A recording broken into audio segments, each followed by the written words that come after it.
Mari kita berdoa. Bapa di dalam surga, kami berdoa sekali lagi Tuhan memimpin kami untuk kami mendengarkan firman dan memahami firman. Dan Tuhan sekali lagi memakai hamba-Mu dan Tuhan celikkanlah mata rohani kami dan Tuhan bawalah kami masuk di dalam rencana kekal Tuhan. Dalam nama Tuhan Yesus kami berdoa. Amin. Tadi pagi saya sudah membahas tentang saat di awal atau pada saat permulaan kita melayani. KU yang kedua saya akan membahas saat di akhir kita melayani.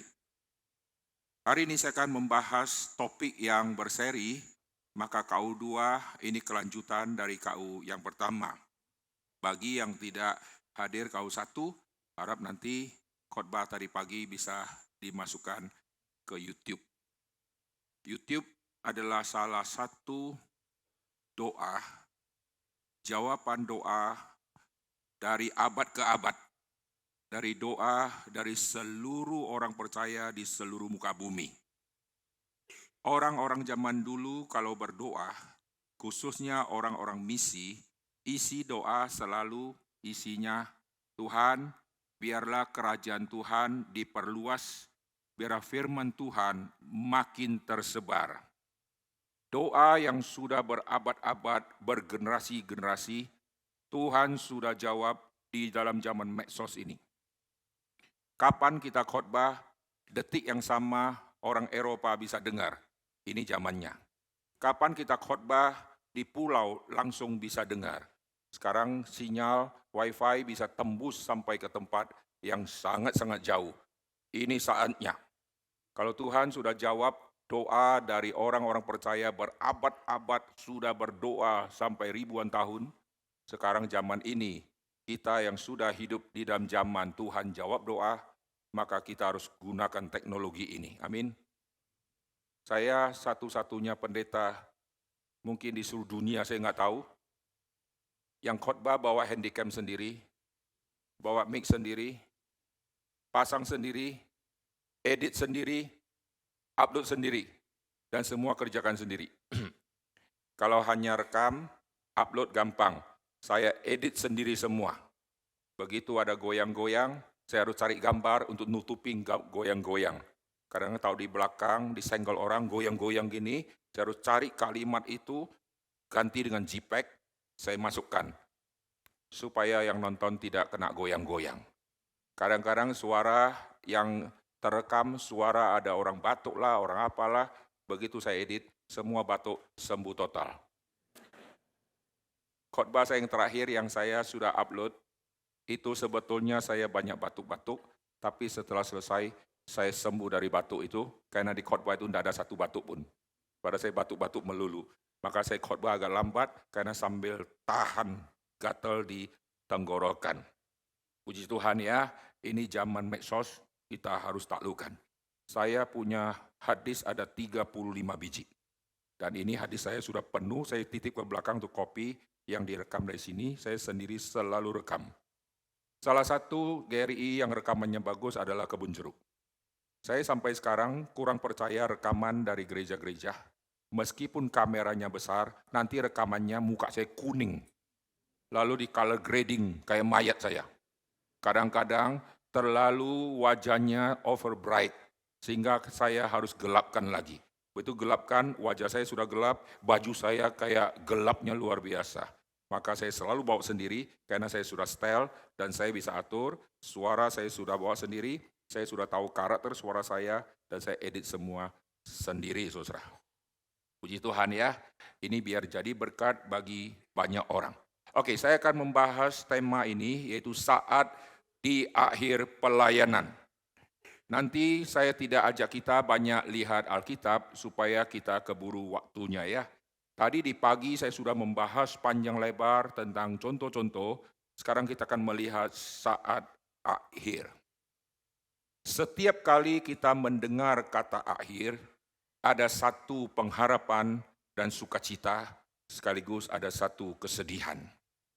Kita kalau dengar khotbah yang isinya menjemukan, maka kata akhir itu pengharapan. Saudara-saudara, poin terakhir, ada pengharapan. Bangkitlah dari semua kematian. Karena sudah lama menunggu kapan bubar nih. Begitu hamba Tuhannya bilang, ini ayat terakhir. Ada pengharapan dan sukacita, saudara ya. Kita kalau sudah sakit lama, sekarang dokter berkata, obat yang kau makan, ini yang terakhir. Habis itu tidak usah makan lagi. Kita di ICU, lalu dikasih tahu, ini infus terakhir. Ini bisa sukacita, bisa duka cita. Terakhir bisa pulang ke rumah Bapa di sorga. Itu antara sukacita sama duka cita. Setiap kali kita mendengar kata akhir, kadang-kadang membuat kita senang sekali, penderitaan sudah berakhir, tetapi seringkali kita dengar kata akhir, ada kesedihan yang begitu besar. Kesedihan muncul di dalam jiwa orang-orang bermisi waktu dengar kata terakhir. Setiap kali kita sudah layani 1 minggu atau 3 hari, sekarang khotbah yang terakhir. Besok kita akan pulang. Satu sisi senang akan pulang. Jiwa orang misi bukan senang. Jiwa orang misi akan sedih karena tidak tahu kapan kembali lagi. Ini satu kesedihan yang sangat besar. Tadi di KU1, bubar saya ketemu satu orang, dia berkata, Pak, dulu waktu saya masih sekolah Bapak khotbah di Kalam Kudus, waktu di Siantar. Saya lihat umurnya, saya langsung tebak, waktu itu saya khotbah di Siantar Plaza. Oh benar Pak, di situ. Kok Bapak masih ingat? Ya ingatlah, karena saya yang desain spanduknya, saya yang bawa tim, dan saya yang atur, dan saya yang lobby, saya yang khotbah. Dan saya yang atur susun kursi, dan waktu itu mereka datang. Dan sekarang dia sudah melayani di sini. Waktu khotbah sudah selesai di Siantar Plaza, itu yang terakhir. Sampai hari ini, saya nggak pernah khotbah lagi di Siantar Plaza. Kalam Kudus saya khotbah di sekolah sana, Metodis saya khotbah di sana, saya keliling Sumatera Utara, lalu sampai sekarang banyak tempat yang tidak pernah kembali lagi. Maka setiap kali bicara, ini terakhir, ini ada kesedihan yang begitu besar. Nah sekarang kita lihat saat di akhir pelayanan. Menuju ke akhir, from beginning to end, ini adalah proses yang sangat panjang. Dan Alkitab memaparkan semua dengan jelas, kesuksesan tanda petik maupun kegagalan. Satu persatu tokoh yang Tuhan panggil dari awal, ada yang Tuhan catat sejarah hidupnya sampai akhir, ada yang tidak dicatat, tapi sejarah gereja yang mencatat mereka mati syahid. Satu persatu orang-orang hebat yang disertai Tuhan, matinya mereka kadang-kadang alami hal yang tidak masuk akal. Bagi orang dunia, di manakah Tuhanmu? Tapi di hadapan Tuhan, memang kau harus mati menggenaskan seperti itu. Saudara lihat Tuhan memakai Musa. Di masa awal dia melayani dengan hati yang takut dan gentar. Di tengah-tengah pelayanan, dia melakukan kesalahan dan Tuhan vonis tidak boleh masuk ke tanah perjanjian. Oh puji Tuhan, Tuhan vonisnya tidak boleh masuk ke Kanaan. Tapi Tuhan tidak vonis, tidak boleh masuk ke surga. Oh puji Tuhan. Tetapi kesedihan yang besar, karena yang dia pimpin akan masuk, Yosua yang dia pimpin akan masuk, dia sendiri tidak masuk. Harun juga tidak masuk. Miriam juga tidak masuk. 3 orang ini pemimpin bangsa Israel. Di dalam kitab Mika dicatat, aku mengutus Musa, Harun, Miriam sebagai penganjurmu. Secara umur, Miriam, lalu Harun, lalu Musa. Secara mata kerajaan Tuhan, Musa, Harun, Miriam. 3-tiganya tidak Tuhan izinkan masuk. Di dalam pelayanan mereka Tuhan sudah pakai, Miriam adalah nabiah. Dia nabiah yang dicatat di dalam perjanjian lama. Orang-orang PL kurang menghargai wanita, tapi waktu Musa mencatat tokoh Miriam dikasih keterangan nabiah itu. waktu setelah penyeberangan Laut Tebrau, Miriam Nabiya itu memimpin komisi wanita. Jadi dia kepala premannya wanita-wanita. Harun dan Musa sama-sama memimpin segerombolan banyak orang, lalu yang wanita, si Miriam yang memimpin. Dan tiga-tiganya gagal masuk karena ada dosa yang mereka lakukan. Itu kegagalan yang Tuhan munculkan. Dan mayat Musa sampai hari ini belum ditemukan. Bagi dunia, kasihan, hamba Tuhan besar, mayat pun tidak jelas ada di mana. Tapi dari kacamata Tuhan, mayat Musa memang harus tiada. Tuhan izinkan tabut perjanjian tiada. Hilang nggak tahu kemana. Tuhan izinkan mayat Musa tidak ada. Supaya orang Yahudi tidak memberhalakan satu yang namanya Musa dan satu yang namanya tabut perjanjian. Waktu ular yang Musa tinggikan menyembuhkan banyak orang yang dipatuk oleh ular. Ular yang ditinggikan itu dijadikan ilah dengan nama Nehustan. Apalagi Musa yang Tuhan pakai tulis 5 kitab Musa, kalau mayatnya ada, itu menjadi objek wisata. Dan orang Yahudi akan terus doa di situ sambil baca tulisan Musa, sambil kepalanya goyang-goyang seperti di tembok ratapan. Kalau tabut perjanjian masih ada, orang Yahudi akan mensakralkan benda itu. Maka tabut perjanjian tidak boleh ada dan Musa tidak boleh ada. Secara dunia, Tuhanmu di mana? Bukti kehadiran Tuhan adalah tabut perjanjian, sekarang kau tiada. Malu dong. Bait suci yang begitu megah, sekarang sisa tembok. Malu dong. Musa yang begitu top, mayatnya di mana? Masa jutaan orang keliling cari mayat Musa tidak ketemu? Tuhan sembunyikan mayat Musa ini. Nanti kalau Bapak Ibu duluan dipanggil Tuhan, tanyain ya, di mana mayat Musa Tuhan sembunyikan? Kalau sudah dapat jawaban, WA kami yang di bumi. Ini penasaran bagi seluruh orang Yahudi, di manakah mayat Musa ini? Dan Tuhan memang sembunyikan. Kegagalan 3 pemimpin besar Tuhan catat, Musa, Harun, dan Miriam. Kegagalan Saul, raja yang Tuhan tetapkan dari suku Benyamin, gagal. Raja yang dari selatan, dari Benyamin, gagal. Raja yang dari selatan, Daud dari Yehuda, dua-duanya gagal. Ini simbol yang sangat penting. Yehuda merasa dirinya yang paling suci, 2 raja besar, dua-duanya alami kegagalan. Satu yang Saul gagal, matinya menggenaskan. Bukan di dalam kebenaran dia mati menggenaskan. Justru di dalam kejahatan yang dia sudah rencanakan dan akhirnya Tuhan biarkan dia mati menggenaskan.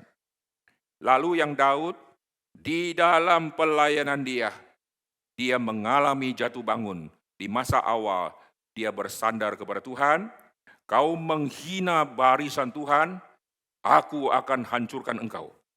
Dia berani menantang Goliat. Zaman dulu siapa yang berani menantang Goliat? Lihat pedangnya, kita sudah kencing manis. Dan Daud berani menantang dengan senjata yang tidak masuk akal dan dengan batu kerikil dari ciptaan Tuhan untuk menghancurkan si Goliat. Dulu waktu GRII Kebun Jeruk dimulai di Bumbu Desa, lalu bukan pindah ke Bumbu Kota, saudara ya. Di Bumbu Desa, lalu akhirnya ambil di Business Park, kalau tidak salah ingat di lantai yang ke-5. Di situ direnov semua, ganti keramik. Saya masih ingat siapa yang sumbang keramik, saya masih ingat siapa yang buat mimbar, lalu ruangan disekat, siapa yang kerja, saya masih ingat semua. Setelah berjalan sekian lama, lalu kita mulai cari ruko. Karena akan dibangun kompleks yang sangat besar di sini, maka kita mulai cari. Dengan iman sekecil biji sesawi, bukan sebesar saudara ya, sekecil itu. Kita mulai usulkan 2 ya. Lalu Pak Tong lihat, kekecilan, minimal 3. uang masih dikit, minimal 3. Setelah dia lihat, oke, ada 3 yang deret. Ajukan ke Pak Tong bilang, kurang, celaka. Minimal 5. Akhirnya cari dapat 5. Sudah dia pikir-pikir, minimal 8. Mati. Jangan tanya dia lagi, nanti akhirnya satu bisnis Pak dibeli. Minimal 8. Oh puji Tuhan, waktu itu ada penghiburan. Tidak ada Pak yang 8. Karena ada celah, ruko tengah sudah diambil orang, tidak mungkin jebol jadi 1. Pak Tong bilang, kasih tahu pemilik ya, suruh yang sudah beli pindah. Dalam hati saya kok enak kali ya. Kalau suara Tuhan oke lah ya, mereka takut. Ini suara Pak Tong siapa yang takut? Benar, waktu ngomong ke pemilik lapor ke yang beli. Karena waktu itu masih sangat sepi, lalu akhirnya dia mau pindah. Lalu dapat 8, Pak Tong bilang kurang, minimal 10. Langsung gemetar saudara ya. Lalu waktu peletakan batu pertama, nah ini yang saya mau singgung. Orang-orang dulu saya masih lihat ada beberapa di sini, ada Pak Hansen dan yang lain-lain. Waktu peletakan batu yang pertama, Pak Tong bilang, jangan pakai batu bata. Wah, apa pula ini? Mistik kali. Jangan pakai bataku. Cari batu di kali. Kebun Jorok, di mana ada kali? Cari kemana ini? Masa pengurus diutus cari batu. Cari batu yang kali, karena ini ciptaan Tuhan. Batu bata, ini buatan manusia, bataku buatan manusia. Lalu pengurus cari batu yang gede itu. Lalu peletakan batu pertama, Pak Tong masukkan. Karena ini simbol. Batu pertama harus kuat. Batu bata ditanam langsung rusak, bataku langsung rusak. Nah, batu besar, batu yang kecil di sungai, itulah kerikil. Kerikil bagaimana hancurkan pasukan yang begitu hebat itu. Goliat ketawa, dan akhirnya hancur Goliat itu. Dia berhasil mengalahkan Goliat yang di luar, tapi dia tidak bisa kalahkan Goliat di dalam diri dia. Semua manusia ada Goliat di dalam dirinya. Setuju? Saudara kalau lihat silsilah atau riwayat hidup Bruce Lee, yang kita belum langkah, dia sudah di depan kita. Saking cepatnya gerakan dia. Sekarang orang munculkan lagi semua gerakan dia pakai AI. Kalau saudara lihat di medsos, itu muncul Bruce Lee. Itu semua produksi dari AI. Saya ada rencana sudah lama tapi tidak tahu kapan waktunya. Saya pengen buat satu channel, hidupkan semua ilah-ilah di Mesir. Saya jadikan bentuk fisiknya ilah Mesir, sekarang saya hidupkan mereka, lalu saya kasih prompt, kasih tahu job desk-nya apa, suruh AI munculkan karakternya, supaya nanti orang belajar Dewa Mesir, mereka lebih memahami. Cuma itu perlu waktu dan mesti bayar, karena kalau tidak bayar itu hanya 5 detik, harus buat account banyak. Saya punya Gmail ada lebih dari 20. Untuk mengakal-akalin yang bayar ini, saudara ya. Saking banyaknya sampai saya lupa passwordnya. Ada 20-an Gmail, nggak tahu bisnis apa ini manusia kok punya Gmail banyak begini. Demi akal-akalin kayak gini-ginian. Sekarang kita kembali ya. Daud di masa awal bagus ya. Oh binatang yang galak-galak itu ku hajar, ku pegang janggutnya, ku banting-banting dia. Setelah Tuhan kasih kepercayaan, lalu pelayanan dia, raja yang dia sudah pegang jabatan ini, sudah begitu membuming, sudah begitu bagus, akhirnya Goliat diam dirinya, itulah wanita Batseba. Dan silsilah Matius mencatat semua daftar wanita, ada 5 wanita, hanya 1 wanita yang tidak ditulis namanya. Wanita ditulis namanya di silsilah, hanya 1 yang tidak ditulis nama, tapi ditulis istri Uria. Bukan karena Matius waktu itu lupa, siapa ini nyonya ini. Udahlah, istri Uria, gitu ya. Kita kalau ketemu orang kita lupa nama istri. Kita ingat suaminya Agus. Udah, halo Bu Agus gitu ya, padahal kita lupa nama si istri ini. Kenapa hanya 1 yang tidak ada nama yaitu istri Uria? Karena Matius mau menulis, lihat, kejatuhan memuncak dari kerajaan Daud, itu ada di titik si Batsyeba. Pedang tidak akan lepas dari rumahmu. Maka sejak titik itulah dia jatuh. Tetapi puji Tuhan, Alkitab catat, puncak kejatuhan dia sampai menyebabkan seluruh kerajaan dia ditutup diam kegelapan, yaitu pembuangan. Tapi Alkitab di PL mencatat, di masa tuanya Daud, dia sudah kedinginan, lalu ditawarkan selimut hidup. Dulu di satu kota di Indonesia, itu mereka memakai kosakata selimut hidup. Tiba-tiba di kamar cowok ada yang ketok. Pak, Bapak dingin, mau selimut hidup? Wah, kita pikir selimut hidup, masa gerak-gerak selimutnya? Maksudnya mau cewek tidak, yang akan bekap Bapak supaya Bapak hangat. Kita kalau polos-polos, mana, teknologi baru ya, datang encim-encim. Wah, cilaka itu ya. Daud waktu sudah tua, badan sudah dingin ditawarin, mau selimut hidup? Seorang wanita cantik yang masih perawan, Alkitab catat, Daud tidak bersetubuh dengan wanita itu. Jadi satu sisi puncak kegagalan, sisi yang lain Alkitab mencatat, dia akhirnya bertobat dan tidak kembali lagi kepada dosa itu. Lalu perhatikan satu persatu orang dicatat, ada yang endingnya bagus, ada yang endingnya sangat kasihan sekali. Sampai kepada perjanjian baru, ada orang yang Tuhan kasih anugerah besar, bisa masuk ke grupnya di mana Yesus melayani, dan orang itu adalah Yudas Iskariot. Lalu di dalam zaman Kisah Rasul, Petrus waktu menetapkan dengan semua rasul-rasul setuju, kita harus cari pengganti Yudas Iskariot, muncul satu kalimat yang saya sangat senang sekali. Yudas ini dahulu masuk di dalam bilangan kami. Wah, kalimat itu saya senang. Dulu dia masuk di dalam angka 12. Dia ada di dalam bilangan kami. Sekarang kita cari pengganti untuk menggantikan bilangan yang hilang itu. Jadi penetapan pergantian Yudas bukan dari isi hati Kristus, tetapi hanya pengganti kursi. Yaitu angka 12 tidak boleh kurang. Karena orang Yahudi di dalam zaman PL mereka alami hal seperti itu. Angka 12 pernah hilang satu di dalam zaman hakim-hakim. Yaitu mulai hari ini kita putus sama suku Benyamin. Jangan ada suku lain dari suku-suku kita yang kasih anak laki-lakinya nikah sama anak perempuan suku Benyamin. Mulai hari ini terjadi putus satu suku.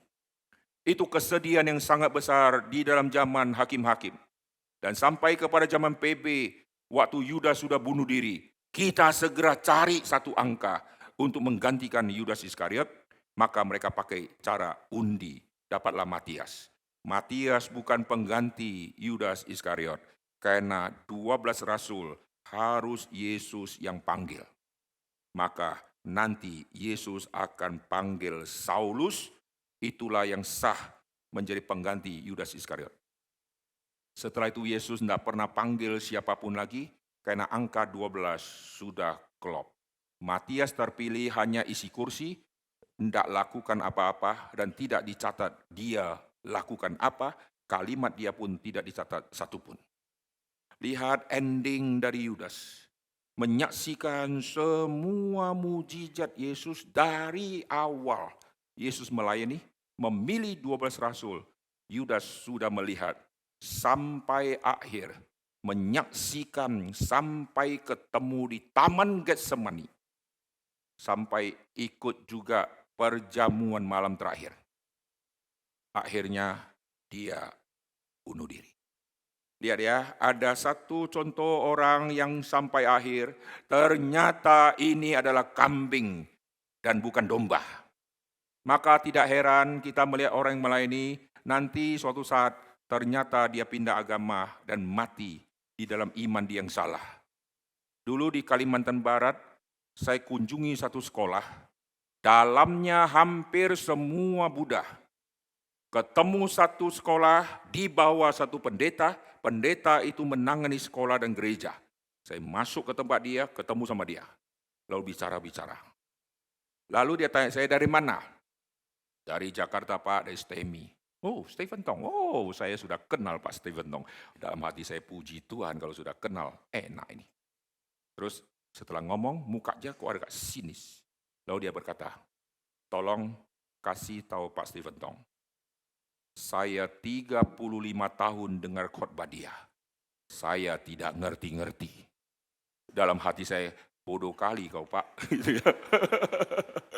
Tapi gua nggak berani ngomong gitu ya. Kasih tahu dia, khotbah, jangan rumit-rumit. 35 tahun, gua nggak ngerti-ngerti. Terus saya bilang, Pak, masalah yang ini kami datang layani siswa. Saya alihkan perhatian dia ke siswa. Tapi ingat, kasih tahu Pak Tong. Dalam hati saya, gimana gua bisa tembus? Hanya Tuhan pimpin, saya bisa tembus dan layani siswanya. Saudara mau tahu, hamba Tuhan ini setelah sekian tahun, saya kembali lagi ke sana, saya tanya di mana pendeta itu, sudah dimutasi kemana? Bukan mutasi kemana, dia sudah diberhentikan karena dia nikah sama orang yang non-Kristen dan dia umumkan dia tidak Kristen lagi. Ketemu jemaatnya, dia buang muka dan dia merasa dirinya bukan Kristen lagi. Lalu setelah COVID lewat, saya tanya lagi orang di sana, di mana pendeta itu? Sudah mati. Dia mati kena COVID. Maka nggak usah heran, kalau Yudas yang sudah ikut Yesus, endingnya jual Yesus, maka kalau pendeta jual Yesus, karena dapat istri yang cantik, yang beda agama, itu sudah biasa. Sekarang kalau saudara lihat di YouTube, pendeta-pendeta kalau sudah menjelang masa tua, makin konslet doktrinnya. Terbongkar konslet sini, konslet sana, lalu kita kaget-kaget saudara ya. Dan jangan heran, nanti setelah mereka menjelang kematian, ternyata dia mengumumkan iman yang beda. Tidak usah heran.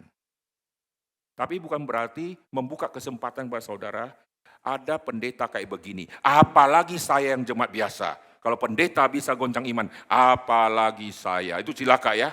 Salomo bisa istri banyak, masa saya 2 saja tidak bisa? Salomo lebih banyak dari saya, dosa dia lebih besar, gua lebih kecil. Itu salah mengerti kitab suci. Oke, sekarang kita kembali melihat sampai akhir. Saya akan ajak kita melihat 3 tokoh yang sampai akhir. Yaitu yang pertama tokoh Yesus yang akan mempengaruhi 2 tokoh yang berikutnya. Lihat pelayanan Tuhan Yesus sampai akhir. Akhir itu yang sangat-sangat menentukan. Kita kalau bermisi, satu grup mau berangkat, doa sama-sama, tidak kebaca mana yang tidak rohani. Setelah satu trip selesai, hari ini sudah sesi terakhir, besok mau pulang. Di situ kita bisa baca siapa yang rohani baik, siapa yang tidak, karena sudah terakhir. Waktu masih awal, kelihatan suci-suci semua. Di dalam pelayanan kita lihat dari masa awal, pertengahan, ada yang sudah mulai kendor, lalu ada yang bangkit lagi, kendor lagi, bangkit lagi, lalu endingnya dia bangkit. Ada yang kendor, endingnya dia kendor selama-lamanya. Ada yang tidak kendor, sampai akhir tidak kendor. Itulah Tuhan Yesus. Perhatikan semua pelayanan Tuhan Yesus yang begitu capek, yang begitu sibuk, dan yang begitu tanda petik kecewa dengan zamannya. Angkatan yang jahat ini, berarti kecewa besar dengan angkatan yang jahat ini. Semua mintanya tanda. Aku tidak akan kasih tanda selain tanda Nabi Yunus. Orang yang kayak begini, zaman yang rusak kayak begini, mestinya membuat Yesus akhirnya emosi dan jatuhkan dosa. Tapi Yesus bertahan, tidak jatuhkan dosa dan sampai ending. Sekarang saya akan mengajak kita melihat masa akhir hidup Tuhan Yesus. Di masa akhir, yaitu di perjamuan malam yang terakhir. Itulah perjamuan yang sangat-sangat menyedihkan. Karena Yesus berkata, aku tidak akan minum seperti ini lagi. Tidak ada kesempatan Yesus berkumpul sama murid lagi di Paskah tahun depan. Karena Yesus akan mati, lalu bangkit, 40 hari kemudian Yesus akan naik ke sorga. Tidak mungkin tunggu tahun depan untuk makan Paskah sama murid lagi. Berarti ini yang terakhir. Bagi para murid, biasa. Tapi bagi Yesus, ini kesedihan yang sangat mendalam. Saat kesedihan yang sangat mendalam, disitulah dia dengar semua janji-janji palsu dari pelayan-pelayan Tuhan. Kalau yang ini tergoncang, aku tidak. Malam ini kamu akan tergoncang. Oh, orang malam ini ya, yang lainnya bukan saya, bukan saya. Akhirnya yang mengaku bukan saya, justrulah dia yang paling tergoncang. Dan Yesus tahu, ini akan tergoncang. Ini akan jual aku. Di malam itulah Yesus menyatakan bagaimana dia memperhatikan dan mencintai murid. Simon, Simon, iblis telah siap menampi engkau. Kalimat ini Yesus keluarkan di masa perjamuan terakhir. Tetapi aku telah berdoa untuk engkau. Sebelum penyangkalan keluar kalimat, aku telah berdoa untuk engkau. Kalau engkau kelak sudah insaf, berarti kelak. Yesus tidak paksa dia, hari ini kau tidak bertobat, cabut nyawamu. Yesus kasih kesempatan, kalau kau insaf. Wah, cara pendidikan Yesus yang luar biasa. Menunggu secara proses, kalau kau insaf. Kita kalau lihat orang yang kurang taat, langsung kita pengen, kau kalau tidak berubah sampai jam 12 malam, besok enyalang kau dari muka bumi. Kejam kali kita ya. Tapi untuk anak sendiri kita kasih luang yang banyak. Jangan paksa dia tidak bisa bangun pagi, tidak apa-apa, ini kali pertama. Nah, mungkin minggu depan bisa, karena sekolah dia banyak PR, tidak apa-apa. Setelah itu 15 tahun tidak bisa bangun pagi. Tapi kalau untuk orang lain, kita kejamnya minta ampun. Yesus tidak. Malam ini kamu akan tergoncang imannya. Aku akan membunuh gembala dan semua akan tercerai-berai. Yesus mengetahui semua dan Yesus melakukan perjamuan yang terakhir lalu memberikan satu penggenapan dari semua perjanjian yang lama digenapkan di dalam perjanjian yang baru, yaitu inilah darah perjanjian baru. Semua kristalisasi wasiat-wasiat iman dan petunjuk-petunjuk kerohanian Yesus sampaikan di malam perjamuan yang terakhir. Yesus sudah mencapai puncak kejayaan yang begitu tinggi. Yesus menjadi hamba dari semua, membasuh, mencuci kaki murid-muridnya. Banyak hamba Tuhan dari awal, setelah itu sudah menjadi hamba Tuhan yang punya masa. Langsung kita lihat rohaninya beda. Kami melihat satu persatu hamba Tuhan. Ada yang satu angkatan, ada yang beda angkatan, ada yang masih baru, begitu masuk, semua culun-culun. Tapi tunggu, setelah menjadi hamba Tuhan besar, ada yang masih mau jadi hamba, ada yang tidak lagi mau jadi hamba. Yesus sudah mencapai puncak pelayanan dia dan akan meninggalkan dunia ini karena akan mati. Di situ Yesus masih berstatus hamba. Kau mau jadi terutama, silakan. Tapi kau jadi hamba bagi semua. Kalimat Yesus katakan, Yesus lakukan. Siapa yang paling layak jadi yang terutama? Hanyalah Yesus. Karena jadi hamba dari semua. Petrus belum pernah jadi hamba dari semua rasul. Yohanes belum pernah, satu pun belum pernah. Yesus menjadi hamba bagi semua. Yesuslah yang terutama. Tapi contoh yang Yesus kerjakan tidak ditiru oleh yang lain. Semua nanti setelah itu tidak jadi hamba dari semua. Tidak pernah mereka lakukan apa yang Yesus pernah lakukan. Karena mungkin gengsi, saudara. Apalagi Petrus, pengkhotbah 3.000 orang bertobat. Cuci kaki. Yang junior, coba saudara bayangkan ya, di gereja, sebelum saudara masuk ruang ini, majelis penatua duduk dengan itu ya, baskom-baskom. Lalu semua jemaat yang masuk, kaki dicuci. Ayo, siapa? Kita buka pendaftaran. Penatua dan majelis yang mana yang akan cuci kaki jemaat minggu depan. Lalu dikasih pengumuman. Sudah daftar, dikasih pengumuman. Pintu sisi kiri, bapak ini, ibu ini, ibu ini. Pintu sisi kanan, kesempatan kita tahu. Aku benci sama orang ini, dia ada di sisi kiri. Ku jorokin dulu kakiku. Ku injak-injak lumpur. Kasih dia, biar dia cuci. Habis itu saya rekam, masuk konten TikTok.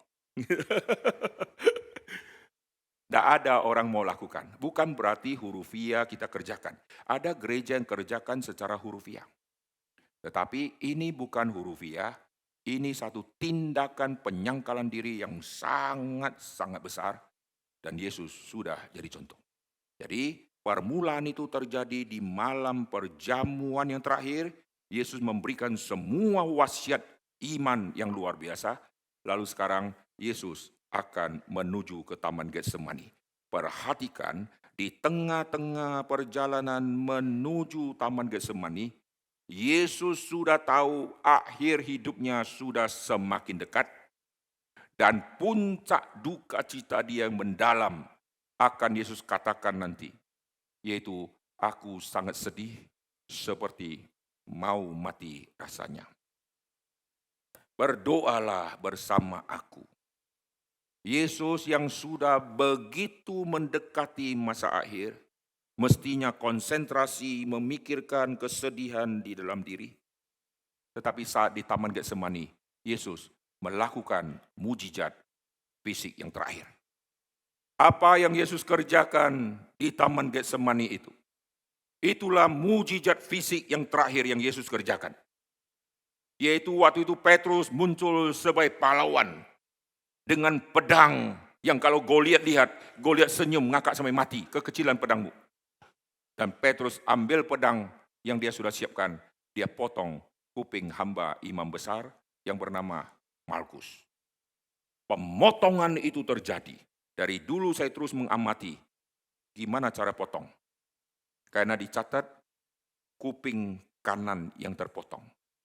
Petrus kalau pakai tangan kanan, dia potong, paling gampang kena yang kiri. Tapi kalau potong yang kanan, harus lewatin mata orang kan. Orang kalau ada benda lewat langsung ngelak toh. Gimana caranya dia kalau kanan potong? Jadi mungkin saja si Petrus kidal. Saya nggak tahu saudara ya. Kita kalau potong dari samping seret, nggak lewat mata kan? Tahu kalau seberang sini. Ada sesuatu lewat mata, refleks pasti akan mundur. Nah, saya nggak tahu ya gimana cara potongnya ya. Tapi jangan jadikan tema ini jadi semacam disertasi doktorat ya, tak ada guna itu ya. Gimana cara potong.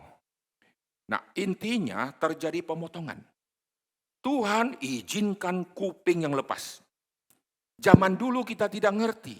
Zaman sekarang teknologi, kedokteran sudah begitu maju.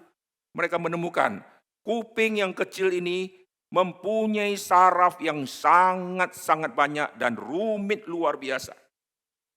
Di YouTube ada orang yang pijet-pijet, salah satu bagian yang dia pijet adalah kuping. Saya pijet-pijet, apa sih yang kau pijet? Tak ada benda apapun. Tetapi orang yang ngerti, ini punya saraf banyaknya luar biasa dan kecil-kecil. Tuhan izinkan kuping kepotong, bagaimana sambung kembali. Zaman dulu teknologi kedokteran tidak bisa sambung kuping. Dan untuk sambung kuping perlu bawa ke lab dulu, lalu perlu siapkan alat-alat, lalu suntikan, lalu yang macam-macam. Habis itu mulai ditempel, habis itu orang itu harus istirahat total, lalu setelah itu dia mulai beranjak, mulai sembuh, larangan makan ini, makan itu, mesti konsumsi obat dan antibiotik dan seterusnya, sampai hanya waktu sembuh pasti kelihatan cacatnya. Salah tempel, bengkok, hadapnya ke belakang pula. Itu dokternya ngantuk, ke belakang kupingnya. Gagal, balik lagi gitu ya. Waduh, celaka nanti ya. Dan Yesus izinkan semua ini terjadi, dan Yesus lakukan satu mujizat yang membuat kedokteran semua dunia medis pasti terkaget-kaget, dan harusnya membuat semua orang jahat terkaget-kaget, dan hari itu semua harus sembah sujud, Engkaulah Mesias dan Tuhan. Tapi mujizat yang begitu besar yang Yesus kerjakan tidak menghasilkan satu pun petobat yang baru. Markus mestinya menjadi orang Kristen di malam itu. Karena dia tahu betapa sakitnya kuping yang lepas, lalu darah keluar, sekarang nempel kembali. Dan dia yang akan bersaksi. Aku yang alami dan sakitnya aku tahu. Gini loh ceritanya. Wah, waktu dia cerita pasti dengan hidup luar biasa. Tapi setelah ditempel, tidak membuat dia menjadi orang Kristen. Orang sekitar tidak membuat mereka jadi Kristen, lalu lepaskan semua pentung, matikan semua lampu dan sulu itu, lalu mereka mengikuti Yesus. Lalu bertanya, kemanakah guru kau pergi? Kami juga ikut pergi. Maka Alkitab sudah membuktikan mujizat tidak membawa orang mengenal Tuhan. Sekarang banyak orang Kristen kena tipu. Ikuti pendeta-pendeta yang katanya lakukan kesembuhan ilahi, lalu banyak orang bertobat. Petobat-petobat sejati tidak melalui mujizat. Kalau mujizat membawa orang menjadi Kristen, seluruh bangsa Israel di padang gurun sudah jadi Kristen terbesar di padang gurun. Karena tidak ada yang Tuhan matikan. Karena semua sudah jadi Kristen yang taat. Apa yang mereka lihat di Mesir ada tulah, Goshen tidak kena. Mereka saksikan sendiri. Firaun dan pasukannya Tuhan tenggelamkan. Mereka lihat sendiri. Tiang awan, tiang api, mereka lihat sendiri. Mana mereka lihat sendiri. Air keluar, mereka lihat sendiri. Mereka cicipi semua. Burung puyuh mereka makan. Orang kayak gini jadi Kristen sejati. Tapi Alkitab catat, tidak. Tuhan matikan mereka. Di zaman PB Yesus lakukan mujizat. Farisi-farisi mestinya sudah jadi Kristen semua. Mahkamah agama sudah menjadi Kristen. Tetapi tetap ada yang menolak dan ingin membunuh Tuhan Yesus. Mujizat tidak membawa orang menjadi Kristen. Orang mau jadi Kristen dari mujizat, maka kelak dia akan tuntut mujizat yang sama untuk iman dia yang berikutnya. Contoh, saya kena tumor, lalu saya disembuhkan, maka saya jadi Kristen. Setelah jadi Kristen, penyakit kedua muncul di tubuh saya. Misalnya, ada tompel yang muncul dan gatal luar biasa. Maka saya senyum-senyum, tumor saja hilang. Masa tompel tidak hilang? Dalam nama Yesus tompel hilang. Tidak hilang-hilang. Lalu setelah itu saya akan ambil keputusan apa? Dulu sembuh, pasti karena kebetulan. Karena saya percaya Yesus tidak dibangun di dalam fondasi Injil yang sejati, dibangun di atas fondasi mujizat, maka saya akan tuntut mujizat yang sama atau yang lebih. Kalau tidak, berarti yang dulu itu hanya kebetulan. Kalau tompelku tidak sembuh, aku akan kembali ke agama semula. Perhatikan di Taman Getsemani, di tempat yang begitu genting. Yesus keluar keringat dengan peluh yang seperti keluar darah itu. Sudah begitu berat menanggung, Yesus masih mempunyai cinta kasih. Jangan orang ini menderita. Dan bukan hanya demi Malkus ini, tapi demi Petrus. Saudara bayangkan jikalau Yesus tidak sembuhkan, Petrus sudah kena tangkap. Karena tidak usah lagi sidang, tidak usah hadirkan barang bukti. Ini barang bukti, orang ini kupingnya hilang. Saksi, tidak usah 2 atau 3, ini segerombolan pasukan, ini sudah saksi mata. Petrus tinggal di ketok palu, divonis berapa tahun penjara. Bayangkan ya, hari itu Yesus tidak sembuhkan. Maka Petrus ikut ditangkap, Petrus sedang dijebloskan ke penjara.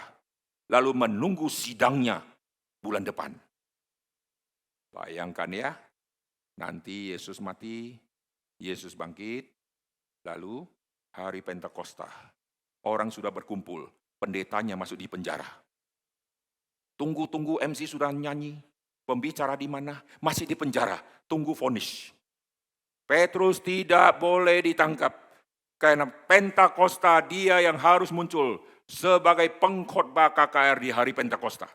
Dan Petrus tidak boleh ditangkap, karena nanti persiapan menuju sampai ke hari Pentakosta, Petrus memegang kendali yang sangat penting, dan inti sari khotbah Tuhan berikan kepada dia untuk dia khotbah di hari Pentakosta. Petrus tidak melihat ke depan, tapi Yesus sudah melihat ke depan. Yesus waktu sembuhkan si Malkus. Aku telah berdoa untuk engkau. Jikalau engkau insaf, kuatkanlah saudara-saudaramu. Setelah itu masih tidak insaf, saudara. Oh, kalau sembuh biasa, Yesus punya kuasa besar. Setelah Yesus nanti ditangkap, hamba perempuan berkata, hei, ini kan murid orang itu. Dari cara pakaiannya, dari cara jalannya, kami sudah pernah lihat. Ini murid. Sumpah mati. Bukan. Aku tidak pernah mengenal orang itu.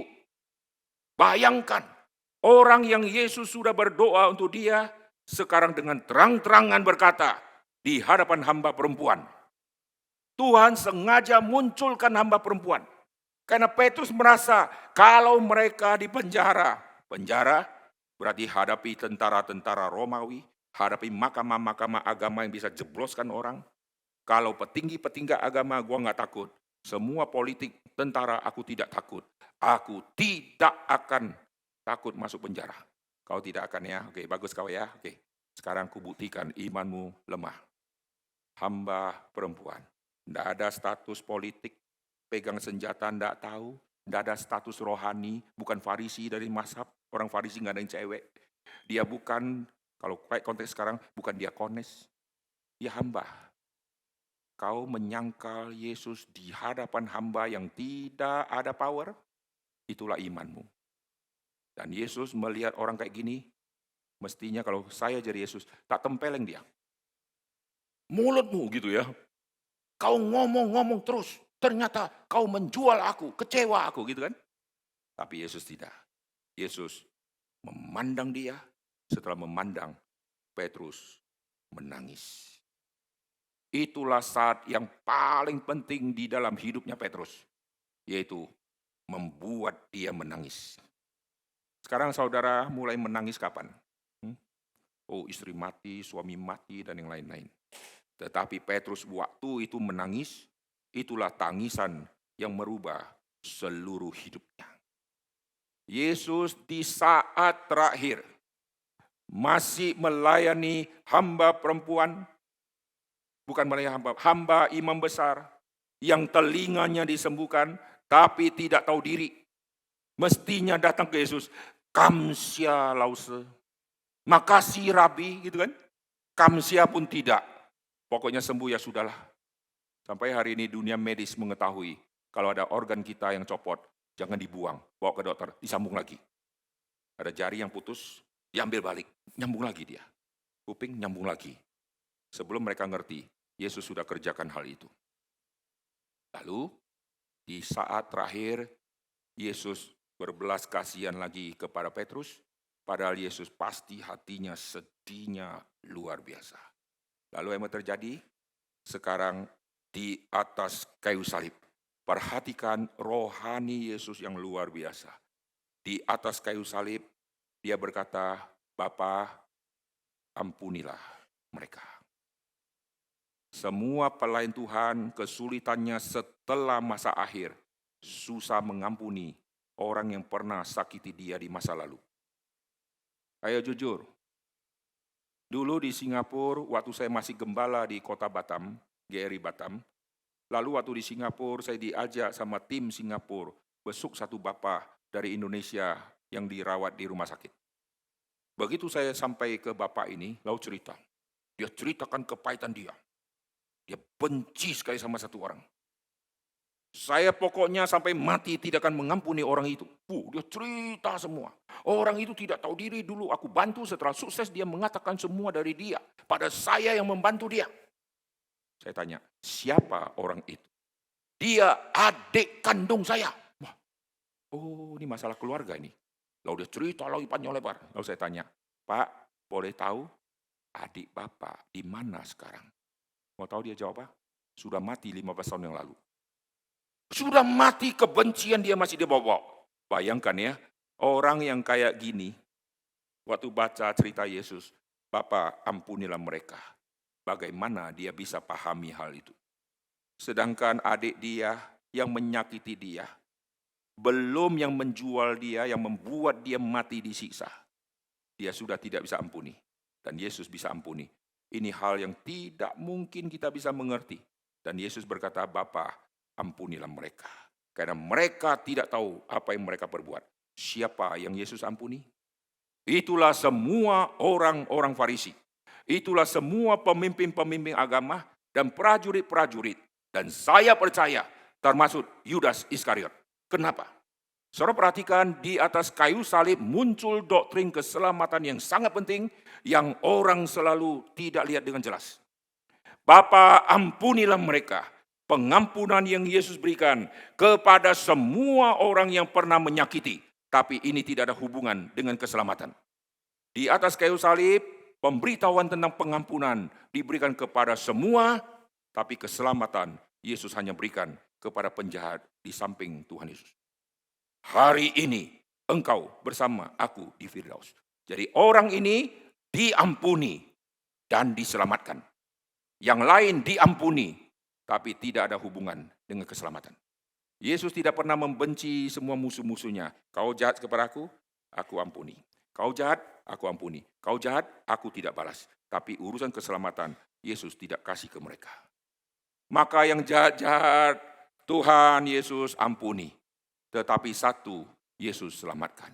Bayangkan di tengah-tengah kesakitan yang luar biasa, masih berbelas kasihan kepada satu orang yang baru saja mengecewakan dia. Karena penjahat ini sama penjahat di samping, mereka dua-duanya awalnya maki-maki Tuhan Yesus. Bayangkan, orang kalau sudah sakit pengennya, ya udahlah cepat tunggu mati saja, tenang-tenang. Berisiknya luar biasa. Ini stereo, kiri kanan.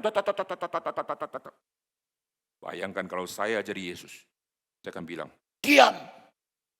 Maka khotbah 7 perkataan kayu salib sekarang jadi 8. Karena ada kata diam, jadi 8. Lalu Yesus dengar mereka ngomong, cerewet, jadi 9. Yesus banyak ngomong. Bayangkan ya, mahasiswa teologi harus hafal. Berapa kalimat di atas kayu salib? 28, Pak. Karena Yesus terus ngomong. Mahasiswa hafalnya setengah mati. Ujian 28 perkataan di atas kayu salib. Siapa yang hafal? Dan Yesus harus tahan. Badannya pedih. Dia nggak boleh bilang, aduh pedih. Jadi 10 nanti. Diam. Saya pernah baca, saya terharu sekali. Orang kalau disalib, Yesus yang disalib, tubuh sudah luka. Dia tangan sudah dipaku, kepala dikasih mahkota duri. Lalu ada balok kayu di belakang dia. Perhatikan ya. Waktu badan dia lurusin, pasti bersentuhan dengan luka di punggung, dan kepala yang ada mahkota duri kena kayu akan membuat lebih nancep. Maka pasti sangat sakit. Yesus tidak mungkin taruh kepala di belakang. Yesus pasti agak tarik sedikit untuk supaya kepala tidak berbenturan dengan balok di belakang. Dengan dia tarik ke depan sedikit, berarti gravitasi akan menarik dia ke depan, dan tangan dia pasti sakitnya luar biasa. Dan darah Yesus sudah keluar, dan Yesus pasti harus banyak tunduk. Kalau dia naikkan kepala, kena nanti yang di belakang. Lalu ada yang menulis, Yesus kenapa bisa berteriak? Untuk berteriak, dia harus menanggung sakit. Karena kalau kita begini, coba teriak ya, coba 1, 2, 3 semua tunduk. Coba teriak. Yo, panggil orang yang suara benci, biar kurang suara yang keras. Coba. Itu saya, supaya bisa teriak, kepala mesti diangkat. Waktu diangkat, begitu angkat, kena balok di belakang. Dan akan sakitnya luar biasa. Dan Yesus untuk berteriak, dia harus menanggung sakit. Dan waktu dia berteriak, Allahku, Allahku, mengapa engkau meninggalkan aku? Mestinya ditambah. Kalau Yesus rohani tidak baik. Gara-gara kamu. Gitu kan? Tapi tidak loh. Wah luar biasa ya. Di atas kayu salib, ini penting ya. Karena nanti akan mempengaruhi 2 orang. Di atas kayu salib, Bapa, ampunilah mereka. Di atas kayu salib, hari ini engkau bersama aku di Firdaus. Siapa yang menjelang akhir masih melakukan mujizat terakhir. Siapa yang di akhir masih mengampuni orang yang pernah jahat kepada dia. Bukan hanya satu, tapi segerombolan dan seluruh kebudayaan Yahudi sama membenci Tuhan Yesus. Dan siapa yang seperti Yesus, yang sudah tidak mau ngomong karena sakit dan sudah pedih, sudah lemas, masih ngomong layani satu orang. Satu-satunya kali Yesus menjawab orang di atas kayu salib, hanya menjawab penjahat. Saudara kalau sudah kerja capek sekali, pagi berangkat macet, pulang meeting sampai rumah jam 12. Istri sudah berapi-api, mau ceritakan deracin. Tadi filmnya bagus, Upi. Malas kita. Istri cerita dengan mengebu-ngebu. Dengan improvisasi pantomim. Suami lihat, kayak setan kau, gitu kan. Lama kali udah cerita, gitu kan. Aku mau tidur. Paling, serius, lihat tuh. Ini bagus, Pi.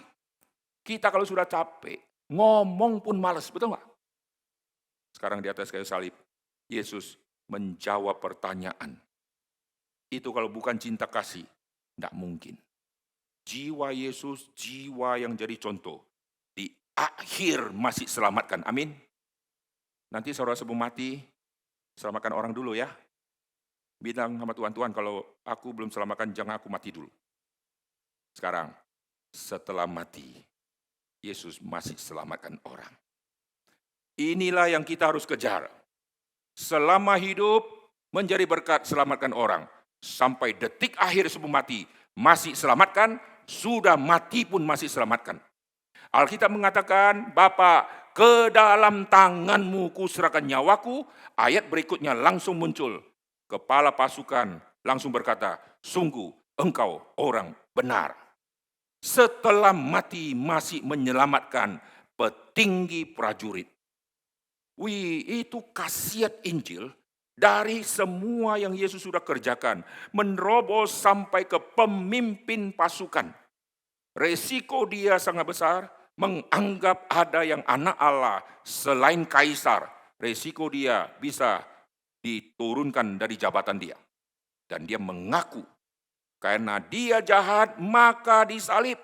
Dia jahat maka disiksa. Tapi di mata saya, dia bukan jahat. Dia orang benar. Pengakuan yang luar biasa. Yesus mati menyelamatkan yang paling jahat. Yesus mati menyelamatkan yang paling tanda petik suci. Karena kepala pasukan di hadapan Romawi, dia orang yang paling suci.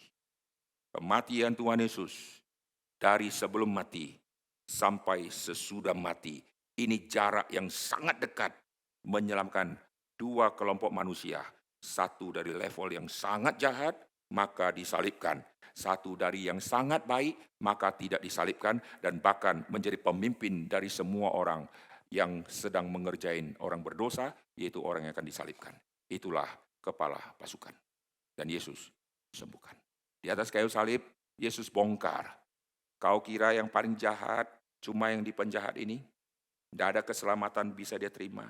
Anugerah Tuhan cukup untuk dia. Kau lihat orang-orang di bawah, mereka orang suci, hanya yang disalib yang jahat. Ketahuilah, yang di bawah ada juga orang jahat. Dan dia juga perlu pengampunan. Itulah kepala pasukan. Amin. Siapa yang setelah mati masih menyelamatkan orang? Itu saya. Hidup saja kita dibenci. Mana mungkin mati kita menyelamatkan orang. Dulu saya pernah baca satu kalimat pendek begini. Waktu saya lahir, saya nangis. Semua orang yang lihat saya, dia ketawa. Hahaha, lucu. Cubit-cubit. Aduh, pipinya merah-merah. Aku terus nangis, mereka nggak paham, mereka ketawa-ketawa. Nggak ada bayi yang nangis, orang yang datang ikut nangis. Ada nggak? Saudara kalau berkunjung ke rumah jemaat yang lagi lahir, saudara ikut netes kayak mati. Dia mau minta susu, saudara ikut nangis. Ada? Yang ada, lucu kali, suaranya bagus, lucu. Gigi belum ada ya, bibirnya mirip. Kita diskusikan dia, betul nggak? Kalau sebagai bayi, kalau bisa ngomong, aku nangis minta minum, kau malah diskusi saya. Artikel itu melanjutkan, nanti kalau saya mati, saya akan senyum. engkau yang nangis. Waktu saya baca saya terharu. Coba yang kadang kita mati kan. Kita mati, kita sudah selesai. Kita senyum. Yang tadi waktu saya lahir dia ketawa-ketawa. Sekarang semua nangis. Kenapa? Ada tidak orang di kuburan lihat mayat? Lucu kali. Tidak ada saudara ya. Dan berapa banyak orang yang nangis. Membuat orang itu nangis sangat susah. Kecuali ada kontak pelayanan kita sama orang yang dulu masih hidup. Sekarang dia sudah mati. Maka kita lihat, kita cucurkan air mata. Karena ingat apa yang dia kerjakan. Itulah yang dicatat dalam Kisah Rasul. Kisah Rasul mencatat tangisan kematian. Ada dua macam tangisan. Tangisan yang pertama yang tidak keluar dari mata orang. Itulah Ananias dan Safira yang mati. Satu sudah Tuhan bunuh. Mestinya yang satu waktu balik. Dia lihat.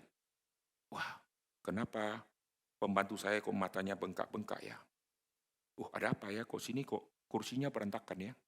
Tadi ada acara apa nih? Langsung dia ketahuan kan? Ada perkabungan ya? Kenapa? Akhirnya dia tahu, dia nggak berani tipu. Karena dia tahu ada satu sudah dimatikan.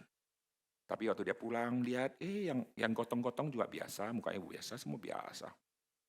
Orang-orang di rumah yang masih tinggal, biasa, semua biasa. Tidak ada tangisan air mata. Dan dia menipu, akhirnya dua-duanya dimatikan oleh Tuhan. Itu dicatat dalam Kisah Rasul, tidak ada tangisan mata untuk Ananias dan Safira. Kisah Rasul pasal yang ke-9, waktu Dorcas mati. Tangisan air mata muncul banyaknya luar biasa. Dan satu persatu muncul. Dan Dorcas waktu diperkenalkan, dikasih satu kalimat pendahuluan penting. Dorcas, murid perempuan itu. Satu-satunya kali wanita dalam kitab Kisah Rasul dicatat murid. Itulah Dorcas. Dorcas murid artinya apa? Saudara jangan kira, Dorcas karena pintar jahit, maka kita harus menjahit. Jahit itu poin yang sekunder. Poin yang primer, Dorcas murid itu. Itu pendahuluan Dorcas adalah murid. Berarti orang ini selalu menjadi muridnya Kristus. Meneladani apa yang Yesus kerjakan. Dan dia membagi hidupnya sampai nyawanya pun dia tidak gubris. Dan hanya waktu dia mati, orang menangis. Waktu Yesus mati, mereka yang menangis di dalam tidak ada pengharapan. Karena tidak perlu mereka nangis. Tapi yang Dorcas mati, orang nangis biasa. Yang Yesus mati, tidak usah nangis. Saya kasih contoh. Saya akan pergi keluar kota, saya berkata kepada anak saya, kalian di rumah baik-baik ya, Papa akan pergi. Hari ketiga, Papa pulang lagi. Anak saya nangis histeris, tidak mau makan, tidak mau minum, tidak mau sekolah. Saya kaget. Ini gangguan jiwa nih. Hari ketiga aku akan pulang. Saya ngomong apa ya? Hari ke-3000 aku akan pulang. Nangis kau boleh. Hari ketiga gua akan pulang. Tidak usah nangis. Karena hari ketiga pasti balik. Yesus sudah ngomong, hari ketiga aku bangkit. Tidak perlu kau nangis. Tapi mereka nangis di dalam kebodohan dan tidak punya iman. Perhatikan waktu Dorcas mati, mereka menangis. Dan akhirnya Tuhan bangkitkan yang Dorcas ini. Oke, sekarang kita kembali ya. Jadi melihat detik akhir, melihat dari kesempurnaan Kristus yang mempengaruhi dua orang. Orang pertama yang dipengaruhi, yang akan alami kematian, itulah Stefanus. Apa yang Yesus pengaruhi di titik akhir hidup Yesus kepada Stefanus. Lihat 7 perkataan kayu salib. Kalimat pertama, Bapa, ampunilah mereka. Kalimat terakhir, Bapa, ke dalam tanganmu kuserahkan nyawaku. 7 perkataan kayu salib, saya sudah khotbah dan masukkan ke YouTube. Dan yang lihat, sudah berpuluh-puluh ribu orang. Saya bahas di dalam Kiasmus. Nah hari ini tidak saya singgung. Yang saya mau singgung 2 kalimat Yesus. Bapa, ampunilah mereka. Sama Bapa, ke dalam tanganmu kuserahkan nyawaku. Akhir ending dari Tuhan Yesus. Keluar 2 kalimat-kalimat atas, kalimat pertama, dan kalimat bawah, kalimat ketujuh. Inilah yang berkesan dan ini dikutip oleh Stefanus. Mari kita lihat. Perhatikan kitab Kisah Rasul, Stefanus mengutip dua kalimat ini, tapi dia putar urutannya. Kisah Rasul pasal yang ke-7, ayat ke-59, kalimat Yesus yang ke-7, Bapa, ke dalam tanganmu kuserahkan nyawaku. Kalimat salib yang pertama, Bapa ampunilah mereka. Stefanus putar. Ayat ke-9, ayat ke-59 pasal ke-7. Sedang mereka melemparinya, Stefanus berdoa. Katanya, ya Tuhan Yesus, terimalah rohku. Dia mati di dalam kemenangan iman. Bapa, ke dalam tanganmu kuserahkan nyawaku. Ya Tuhan Yesus, terimalah rohku. Ayat 60, sambil berlutut ia berseru dengan suara nyaring. Tuhan, jangan tanggungkan dosa ini kepada mereka. Bapa, ampunilah mereka. Jikalau Yesus tidak menjadi teladan sampai akhir, tidak ada orang yang bisa melakukan hal itu. Amin. Sebagai pemimpin kita harus menjadi teladan, barulah domba-domba mengikutinya. Stefanus orang yang luar biasa. Dia orang pertama yang mengambil 7 perkataan kayu salib, kalimat pertama dan kalimat 7 sebelum hari kematian dia. Dan saat itu Yesus berdiri di sebelah kanan Allah Bapa. Saya percaya Yesus berdiri dengan puas dan senyum. Stefanus sudah meneladani apa yang sudah kukerjakan. Akan mati menggenaskan, jangan tanggungkan dosa ini kepada mereka. Kemana jiwamu? Yesus, terimalah rohku. Wah, Yesus, kalau kita jadi Yesus hari itu, waduh senang. Ini baru muridku. Ini yang aku mau. Dan Stefanus adalah orang awam. Jadi jangan hina orang awam, jangan minder jadi orang awam. Orang awam kalau cinta Tuhan bisa seperti Stefanus. Sekarang orang terakhir, ada pengharapan. Saya bilang terakhir. Dia adalah Paulus. Kalimat Tuhan Yesus mempengaruhi Paulus, yaitu perkataan kayu salib tersirat di dalam masa akhirnya si Paulus. Mari kita lihat 2 Timotius. 2 Timotius di pasal yang keempat, ayat ke-16. 2 Timotius pasal keempat, ayat ke-16. Pada waktu pembelaanku yang pertama, tidak ada seorang pun yang membantu aku. Ini di detik-detik akhir dia akan mati. Semuanya meninggalkan aku. Kiranya hal itu jangan ditanggungkan atas mereka. Bapa, ampunilah mereka. Ini kalimat kayu salib yang mempengaruhi si Paulus. Meskipun dia dikecewakan, jangan tanggungkan dosa ini kepada mereka. Lalu lihat pasal yang keempat, di ayat yang ke-6. Mengenai diriku, darahku sudah mulai dicurahkan sebagai persembahan dan saat kematianku sudah dekat. Aku telah mengakhiri pertandingan dengan baik. Pakai kalimat biasa, Yesus, terimalah rohku. Dan dia tahu akhirnya sudah tiba. Mirip Stefanus. Coba bayangkan ya, Stefanus berkata, Tuhan Yesus, terimalah rohku. Ternyata salah prediksi, belum mati dia. Karena Yesus masih mau pakai dia. Aduh, malunya luar biasa. Dia beriman akan mati, ternyata belum mati. Tapi hebat ya, dia bisa tahu hari itu hari kematian dia. Padahal kalau Yesus berdiri, tindakan berikutnya pasti bantu gitu kan. Kita kalau lapor ke papa yang tadi duduk sekarang berdiri, nggak mati kau. Papaku sudah berdiri, pasti ada yang dia mau kerjakan. Sedangkan Yesus sudah berdiri, tidak lakukan apapun, tidak bantu. Dan dia tahu Yesus menyambut dia. Dan betul hari itu dia mati. Paulus, darahku sudah tercurah. Saat kematianku sudah dekat, ternyata belum mati, masih bulan depan, malu dia. Dan dia tahu saat itu dia akan mati. Jadi Paulus di dalam tulisan dia tersirat perkataan kayu salib tadi. Jangan tanggungkan kepada mereka. Aku telah mengakhiri pertandingan. Sudah selesai, Bapa, terimalah. Yesus, terimalah rohku. Saya kalau pimpin kebaktian duka, lihat ada ayat ini yang dipasang. Saya gelisah, saudara. Aku telah mencapai garis akhir. Setelah tanya anggota keluarga, mulai pun belum, sudah capai akhir. Cepat kali kau. Sebelum mati, kasih tahu anggota keluarga ya, jangan pakai ayat itu untuk di peti kita. Sudah mati masih nipu orang. Lebih baik pilihlah di antara orang berdosa, akulah yang paling berdosa. Ini hidup tidak pernah layani, aku telah capai garis akhir, enak kali. Kalau Paulus oke lah. Jangan pakai ayat itu untuk saya, karena ayat itu terlalu agung.